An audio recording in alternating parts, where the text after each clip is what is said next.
नमस्कार दोस्तों, जय श्री राम। आज के इस वीडियो में हम बात करेंगे एक पाश्चात्य विचारक जीन जैक्स रूसो के बारे में।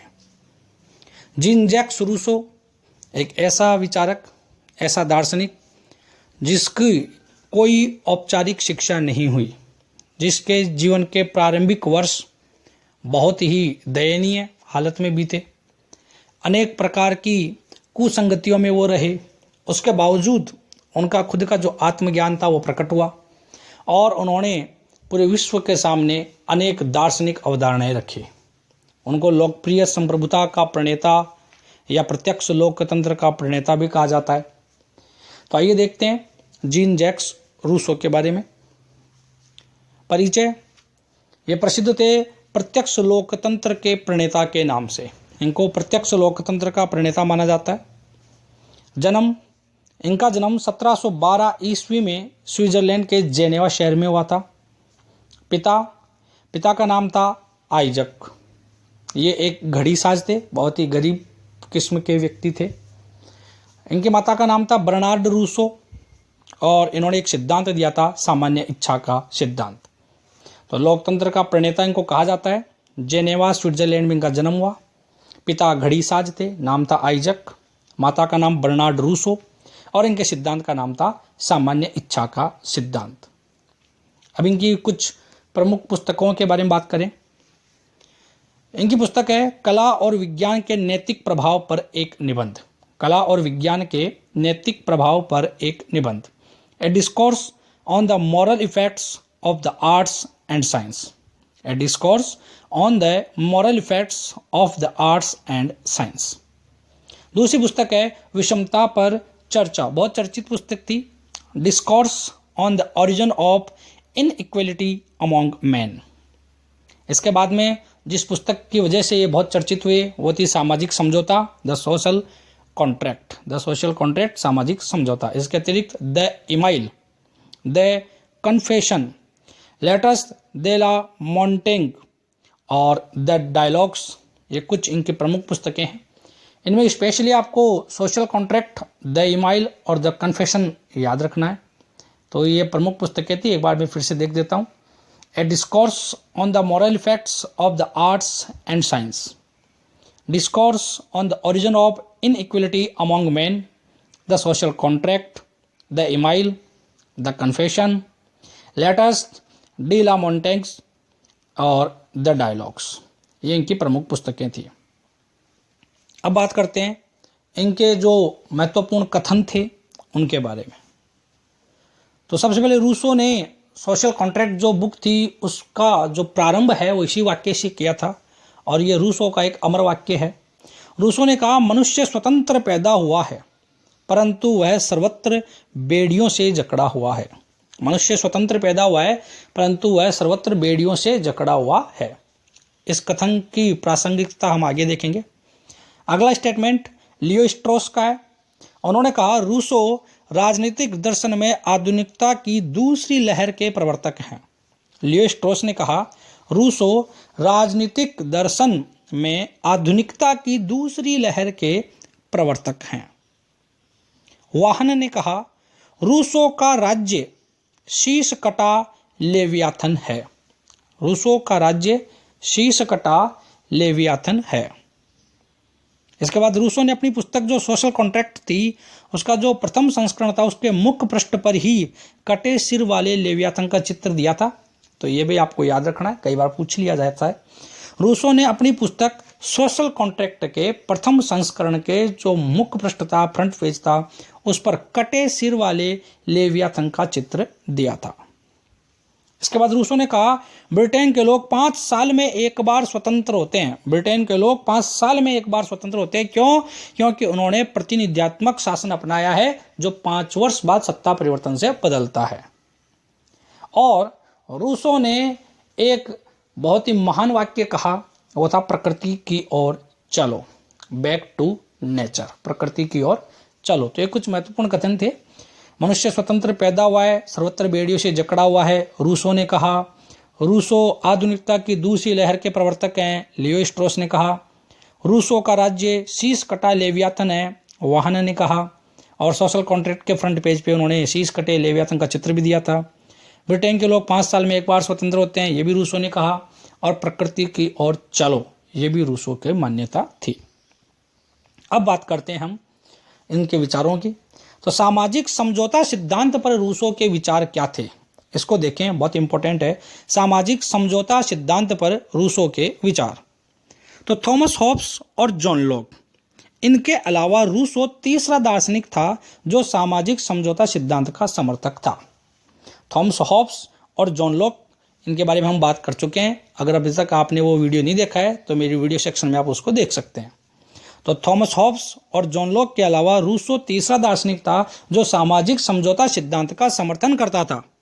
वह प्राकृतिक अवस्था में मनुष्य को सुखी, स्वस्थ, शांति प्रिय, निर्मल, निर्दोष मानता था। ये आपको याद रखना बहुत इंपॉर्टेंट चीज़ है। प्राकृतिक अवस्था की जो स्थितियां थी थॉमस हॉब्स के लिए मैं पीछे उनका वर्णन कर चुका हूं, तो अभी इसको याद रखें।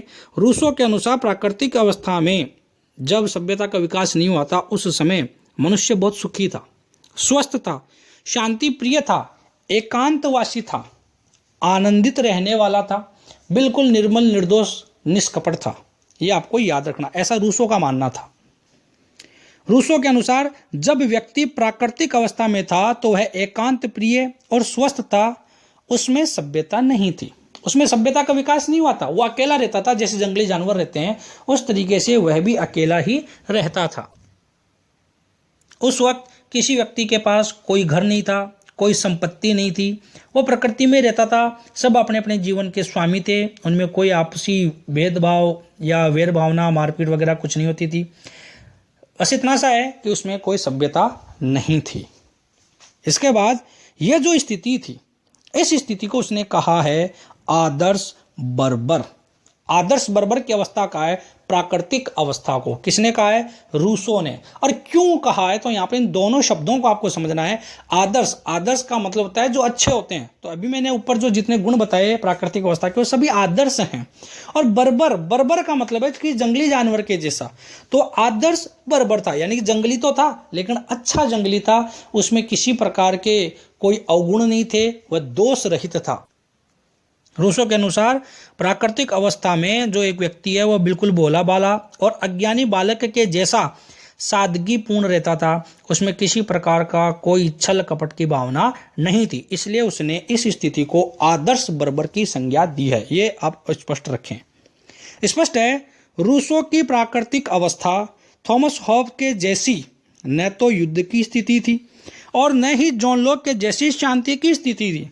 थॉमस हॉब्स ने जैसा बताया कि बिल्कुल लड़ाई झगड़ालू वाला व्यक्ति था, ऐसा भी नहीं था, और न ही बिल्कुल जॉन लॉक के जैसा शांतिप्रिय था, बल्कि वह एक ऐसी स्थिति में था जिसमें व्यक्ति और पशु के जो आचरण है उसमें कोई विशेष परिवर्तन नहीं था। जिस प्रकार जंगल में एक पशु रहता है, वो अपने आप में मगन रहता है, अपना घूमता फिरता रहता है, खाता पीता रहता है, बिना कारण किसी से लड़ता नहीं है। जब तक सामने वाला कोई लड़ता नहीं है तब तक वो लड़ता नहीं है। तो इसी तरीके से प्राकृतिक अवस्था में मानव भी था, आदर्श बर्बर था, जंगली पशु के जैसा था, लेकिन उसमें खुद के कोई भी अवगुण नहीं थे। सबसे बड़ा अवगुण बस यही था कि उसमें सभ्यता का विकास नहीं था। तो उस स्थिति में उसका एक ही लक्ष्य था, अपने हित को देखो और दूसरों को कम से कम हानि पहुंचाओ। यानी केवल वो स्वार्थी था, अपना ही मतलब रखता था, उसको केवल खुद के शरीर से ही मतलब था, उसको खाना चाहिए था, उसको धूप होती तो छांव चाहिए थी, पानी चाहिए था, लेकिन बाकी उसको दूसरों से कोई मतलब नहीं था, वो दूसरों को कोई हानि नहीं पहुंचाना चाहता था। तो यह सामाजिक समझौता पे सिद्धांत पर रूसो के विचार थे। वो थॉमस हॉब्स और जॉन लॉक से अलग सोच करके अपनी विचार रखता है और प्राकृतिक अवस्था को वह आदर्श बर्बर कहता है और उस वक्त के मनुष्य को शांति प्रिय, सुखी और पशु के जैसा अकेला एकांतवासी मानता है। अब सामाजिक समझौता क्यों हुआ कि प्राकृतिक अवस्था के बाद सामाजिक समझौता क्यों हुआ, उसका कारण तो रूसो के अनुसार मनुष्य प्रारंभ में मासूम था, एकांत प्रिय था, परंतु जब उसने ज्ञान मिला, अग्नि का आविष्कार किया, उसने जब आग की खोज कर ली और कुछ हथियार बनाए धीरे धीरे, तो वह एक जगह पर रहने लग गया, एक जगह बसने लग गया। जब वह एक जगह रहने लग गया तो उसमें धीरे धीरे परिवार की अवधारणा भी विकसित हो गई। यानी कि प्रारंभ में तो वो यूं भटकता रहता था, लेकिन जब उसने आग की खोज कर ली, कुछ हथियार बना लिए, एक जगह रहने लग गया, तो उसमें धीरे धीरे परिवार की अवधारणा विकसित हुई। वह परिवार के रूप में रहने लगा, और जब परिवार के रूप में रहने लगा तो उसकी आवश्यकताएं बढ़ने लगी, तो व्यक्ति में संपत्ति एकत्रित करने की भावना बनने लगी। अब संपत्ति एकत्रित करने की भावना जब सभी के मन में आने लगी तो वो आपस में लड़ने लगे, जिससे वह हिंसा, युद्ध, कलह आदि में लिप्त हो गया।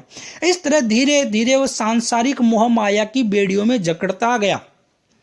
ये बात आपको याद रखनी है कि यहाँ पे बेड़ियां कौन सी हैं। सांसारिक मोह माया की जो बेड़ियां थी उसके अंदर वो जकड़ता गया, जबकि जब वो पैदा हुआ था, जब उसने जन्म लिया था, तब उसके ऊपर इस तरीके का कोई बंधन नहीं था। तो इस प्रतंत्रता से मुक्त होने के लिए उसने आपस में एक सामाजिक समझौता किया, जिससे वो अपनी उन पुरानी खुशियों को वापस पा सके। अपने जो जीवन है, अपने परिवार के जो जीवन है, उसकी जो संपत्ति है, भोजन है, उन सब की व्यवस्थाओं के प्रति उसकी जो चिंताएं हैं वो पहले के जैसे समाप्त हो सके, इसके लिए उसने एक सामाजिक समझौता किया। लेकिन रूसो ने बताया कि इसको वापस कैसे पाया जा सकता है। उसका एक ही तरीका है, प्रकृति की ओर चलो। वह मानता है कि जैसे हमने ये सभ्यता विकसित हुई है, ये सभ्यता हमारे विकास के लिए नहीं है, बल्कि हमको परतंत्र बनाने के लिए, गुलाम बनाने के लिए है। और इससे बचने का तरीका है कि हमें हमारा वो पुराना जो अज्ञान है, हमारा जो पुराना भोलापन है, वो जो गरीबी है, वही अगर हमें वापस मिल जाए, हम वापस पूर्व की अवस्था में लौट जाएं, तो हम स्वतंत्र हो सकते हैं, हम सुखी रह सकते हैं। इसलिए उसने कहा कि प्रकृति की ओर चलो। प्रकृति के पास वो सभी चीज़ें हैं जिनकी हमारे जीवन के लिए आवश्यकता होती है। तो ये रूसो के सामाजिक समझौते का कारण था। इसके बाद रूसो की सामान्य इच्छा सिद्धांत। सामाजिक समझौते द्वारा निर्मित राज्य को, सामाजिक समझौते द्वारा जो राज्य बना, उस राज्य को सामान्य इच्छा या जनरल विल कहा जाता है। सामान्य इच्छा के सिद्धांत को लोकतंत्र की आधारशिला माना जाता है कि सभी लोग, जितने भी लोग हैं, उन सबकी इच्छा है कि इस तरीके का एक राज्य बनाया जाए, और यही लोकतंत्र है। इसलिए सामान्य इच्छा को लोकतंत्र की आधारशिला माना जाता है। रूसो के अनुसार व्यक्ति में दो प्रकार की इच्छाएं होती हैं। एक होती है यथार्थ इच्छा और दूसरी होती है वास्तविक इच्छा या आदर्श इच्छा। यथार्थ इच्छा और वास्तविक या आदर्श इच्छा। तो यहाँ पर याद रखना है, रूसो के अनुसार व्यक्ति की इच्छाएं कितने प्रकार की हैं? दो प्रकार की इच्छाएं हैं। एक है यथार्थ इच्छा और दूसरी है वास्तविक आदर्श इच्छा। यथार्थ इच्छा क्या होती है?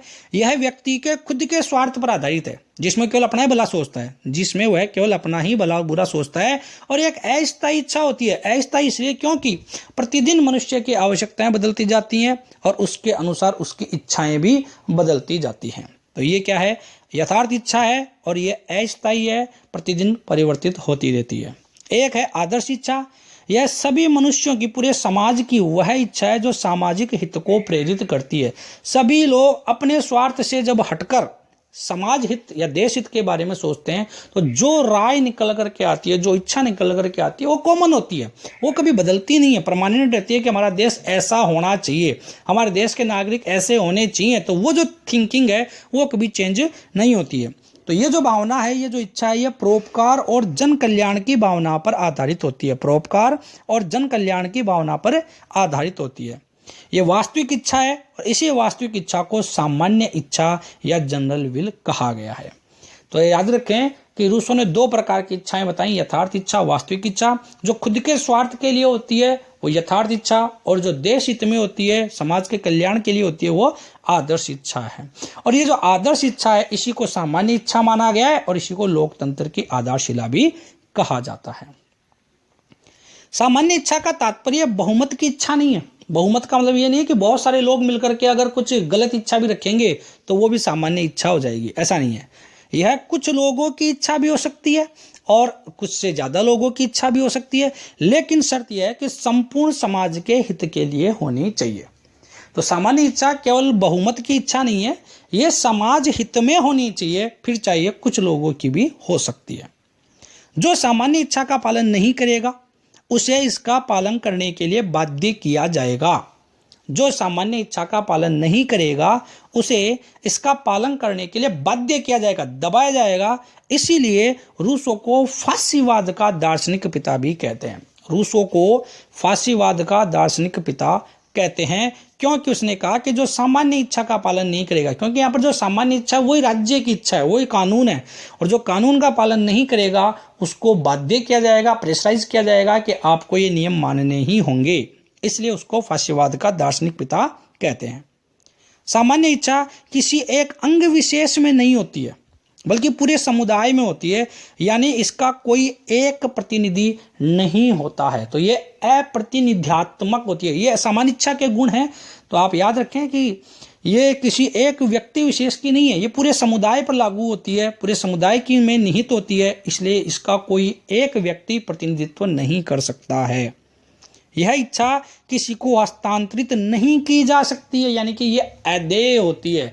ऐसा नहीं है कि कोई वस्तु है कि एक को उठा करके दूसरे को दे दी जाए, ये अदेय होती है। और रूसो के अनुसार जो शक्ति है, शक्ति का मतलब कार्यपालिका और न्यायपालिका का जो कार्य क्षेत्र होता है, वो एक दूसरे को स्थानांतरित किया जा सकता है, लेकिन जो इच्छा है, जो विधायिका है, जो कानून बनाने की क्षमता है, वो किसी दूसरे को स्थानांतरित नहीं की जा सकती है। तो ये मैंने सामान्य इच्छा के कुछ जो गुण थे वो बताए हैं, फिर से देख लीजिए। सामान्य इच्छा बहुमत की इच्छा नहीं है, ये जन कल्याण की इच्छा होती है। दूसरा, अगर कोई व्यक्ति सामान्य इच्छा का पालन नहीं करेगा तो उसको इसके लिए प्रेशराइज किया जा सकता है, बाध्य किया जा सकता है। तीसरा, ये अप्रतिनिध्यात्मक होती है, यानी कि एक व्यक्ति में निहित न होकर के पूरे समुदाय में निहित होती है। फिर यह अस्थानांतरित होती है, अदेय होती है, किसी को हस्तांतरित नहीं की जा सकती है। ठीक है, तो ये सामान्य इच्छा के विशेषताएं थी। अब बात करते हैं रूसो के कानून संबंधी विचार क्या थे। रूसो के अनुसार सामान्य इच्छा ही कानून का स्रोत है। रूसो के अनुसार सामान्य जो इच्छा है वही कानून का स्रोत है, क्योंकि सामान्य इच्छा में ही संप्रभुता निहित होती है, सामान्य इच्छा ही सर्वोच्च होती है, वही हर प्रकार के नियम कानून कायदे बनाने के लिए प्रतिबद्ध होती है। रूसो के अनुसार कानून बनाने के लिए दो बातें आवश्यक होती हैं, यानी कि दो शर्तें होती हैं। पहला, कानून सामान्य हित से संबंधित होना चाहिए, क्योंकि सामान्य इच्छा पूरे समुदाय में निहित होती है, इसलिए उसके जो कानून बनेंगे वो भी पूरे समुदाय के हितों के संबंधित होने चाहिए। दूसरा, कानून का स्रोत संपूर्ण जनता होनी चाहिए, पूरी जनता की जो मांग हो वही कानून बनना चाहिए। इस तरीके से रूसो ने कानून बनाने के लिए दो आवश्यक शर्तें बताई कि कानून जन कल्याण से संबंधित होना चाहिए और कानून का जो स्रोत है वो संपूर्ण जनता होनी चाहिए। रूसो के अनुसार कानून चार प्रकार के होते हैं। एक होता है संवैधानिक कानून, दीवानी कानून, फौजदारी कानून और परंपरागत कानून। रूसो के अनुसार कानून चार प्रकार के होते हैं: संवैधानिक कानून, दीवानी कानून, फौजदारी कानून और परंपरागत कानून। तो ये रूसो कानून के प्रति जो अपने विचार रखता था वो था कि रूसो के अनुसार सामान्य इच्छा ही कानून का स्रोत होती है, क्योंकि सामान्य इच्छा संप्रभुता वाली होती है। अब बात करते हैं रूसो और प्रभुसत्ता की अवधारणा। रूसो के अनुसार प्रत्येक व्यक्ति संप्रभुता का भागीदार है। क्यों? क्योंकि जो सामान्य इच्छा है वो पूरे समुदाय में निहित है, और पूरे समुदाय की जो इच्छा है वही सामान्य इच्छा है, यानी कि प्रत्येक व्यक्ति की इच्छा भी उसमें शामिल है। तो प्रत्येक व्यक्ति संप्रभुता में भागीदार है। संप्रभुता संपूर्ण समाज में निहित है, सबकी इच्छा से बनती है और सर्वोच्च शक्ति है, कोई भी उसके खिलाफ नहीं जा सकता है। संप्रभुता के विरुद्ध किसी को भी विद्रोह करने का अधिकार नहीं है। संप्रभुता मतलब सामान्य इच्छा, सामान्य इच्छा मतलब जनता के हित की इच्छा, और उसके खिलाफ कोई भी नहीं जा सकता है, कोई उसका विद्रोह नहीं कर सकता है। यह जनता द्वारा प्रतिपादित है, यानी कि जनता की भावनाओं के अनुसार बनती है, इसलिए इसको लोकप्रिय संप्रभुता या प्रत्यक्ष प्रजातंत्र कहते हैं। प्रत्यक्ष प्रजातंत्र इसलिए क्योंकि जो भी नियम बनेंगे वो संपूर्ण जनता की इच्छा के आधार पर बनेंगे, डायरेक्ट उसकी इच्छा से बनेंगे, इसलिए इसको प्रत्यक्ष प्रजातंत्र कहा गया है। और सबकी उसमें सहमति होती है, इसलिए इसको लोकप्रिय संप्रभुता भी कहा गया है। रूसो के अनुसार संप्रभुता सामान्य इच्छा में ही समाहित है, अतः कोई अकेला व्यक्ति इसका प्रतिनिधित्व नहीं कर सकता है। यह अविभाज्य है, यानी कि टुकड़ों में किसी को बांटी नहीं जा सकती है, अखंडित है, और यह सभी कानूनों का मूल सोर्स होती है। तो ये रूसो के अनुसार जो प्रभुसत्ता थी, जो संप्रभुता थी, उसकी अवधारणा थी कि किस प्रकार की संप्रभुता होनी चाहिए, यानी कि प्रत्येक व्यक्ति संप्रभुता में भागीदार है, संपूर्ण समाज में निहित है और संप्रभुता ही सर्वोच्च शक्ति है। संप्रभुता के विरुद्ध किसी को विद्रोह करने का अधिकार नहीं, और ये जनता द्वारा प्रतिपादित है, इसलिए इसको लोकप्रिय संप्रभुता या प्रत्यक्ष प्रजातंत्र कहते हैं। रूसो के अनुसार संप्रभुता सामान्य इच्छा में ही समाहित है, अतः कोई अकेला व्यक्ति इसका प्रतिनिधित्व नहीं कर सकता है।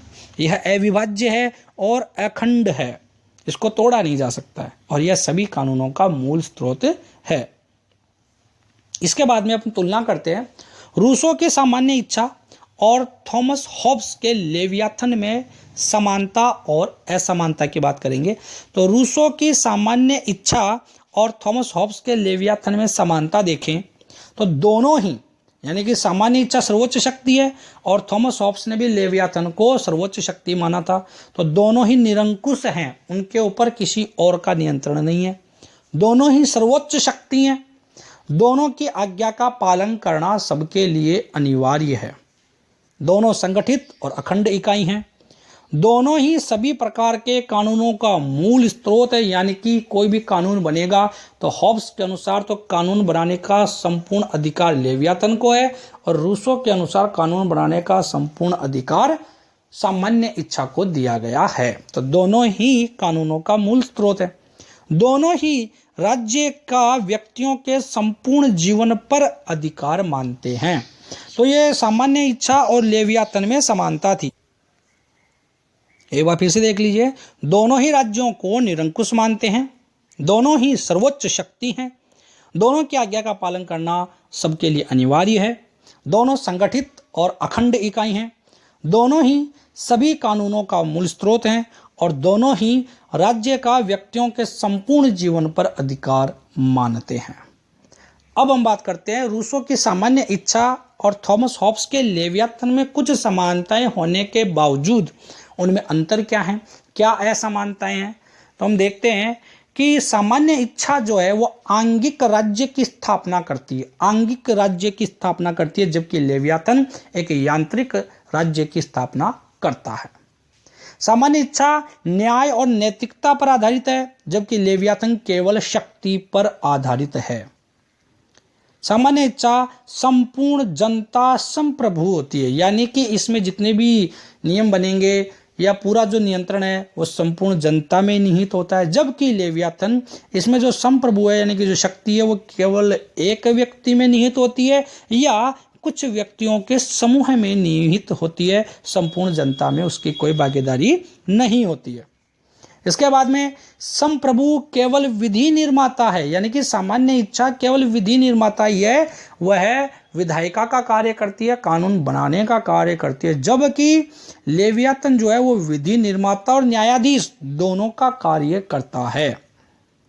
फिर व्यक्ति संप्रभुता में भागीदार होता है, यह सामान्य इच्छा कहती है कि प्रत्येक व्यक्ति संप्रभुता में भागीदार है, जबकि लेवियाथन के अनुसार व्यक्ति अपने सभी अधिकार संप्रभु को दे देता है, बदले में उसको केवल आत्मरक्षा का अधिकार प्राप्त होता है, आत्मरक्षा का अधिकार प्राप्त करता है। इसके बाद संपूर्ण अपना जो जितना भी नियंत्रण है वो सामान्य इच्छा को, यानी कि सर्वोच्च शक्ति को समर्पण करने के बावजूद व्यक्ति की स्वतंत्रता बरकरार रहती है। यह सामान्य इच्छा की विशेषता है, उसमें व्यक्ति कभी गुलाम नहीं बनता है, वह स्वतंत्र रहता है, जबकि लेवियाथन में अपने अधिकार देने के बाद उसकी खुद की स्वतंत्रता समाप्त हो जाती है। तो ये मुख्य अंतर थे रूसो की सामान्य इच्छा में और थॉमस हॉब्स के लेवियाथन में। एक बार फिर से देख लेते हैं। सामान्य इच्छा आंगिक राज्य की स्थापना पर बल देती है, जबकि लेवियाथन यांत्रिक राज्य की स्थापना करता है। सामान्य इच्छा न्याय और नैतिकता पर आधारित है, जबकि लेवियाथन केवल शक्ति पर आधारित है। सामान्य इच्छा में संपूर्ण जनता ही संप्रभु होती है, जबकि लेवियाथन में केवल एक व्यक्ति या कुछ व्यक्तियों का समूह संप्रभु होता है। सामान्य इच्छा में जो संप्रभु है वो केवल विधि निर्माता का कार्य करती है, केवल विधायिका का कार्य करती है, जबकि जो लेवियाथन है उसमें संप्रभु विधि निर्माता और न्यायाधीश दोनों का कार्य करता है। सामान्य इच्छा में जो व्यक्ति है वो संप्रभुता में भागीदार होता है, जबकि लेवियाथन में व्यक्ति अपने सभी अधिकार संप्रभु को दे देता है, बदले में उसको केवल आत्मरक्षा का अधिकार मिलता है। और सामान्य इच्छा में अपना सब कुछ समर्पित करने के बावजूद व्यक्ति की व्यक्तिगत स्वतंत्रता बरकरार रहती है, जबकि लेवियातन में वह जब अपने सभी अधिकार लेवियातन को समर्पित कर देता है उसके बाद उसकी स्वतंत्रता समाप्त हो जाती है। तो ये रूसो की सामान्य इच्छा और हॉब्स के विचारों में जो अंतर था वो मैंने डिस्कस किया। दोस्तों इसके साथ ये रूसो पूरा हुआ। बहुत जल्द हम दूसरे विचारक को लेकर आएंगे। तब तक आप इस वीडियो को एक बार फिर से देखिए, आपको अच्छी तरह समझ में आएगा। मैंने सभी पॉइंट इसमें समेटने की कोशिश की है।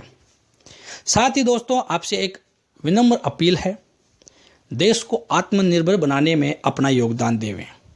देश को आत्मनिर्भर बनाने में अपना योगदान देवें। यहाँ पर मैं ये नहीं कह रहा हूँ कि आप अपने जितने भी विदेशी सामान जो आपने खरीद रखे हैं उनको फेंक दें, ऐसा मैं कुछ नहीं कह रहा हूँ। आपसे एक अपील है कि नए जब आप सामान खरीदने जाएं तो कोशिश करें, जहाँ तक कोशिश करें कि आपको अगर उसका विकल्प उपलब्ध है तब तक भारतीय सामान खरीदें। भारतीय अर्थव्यवस्था को मजबूत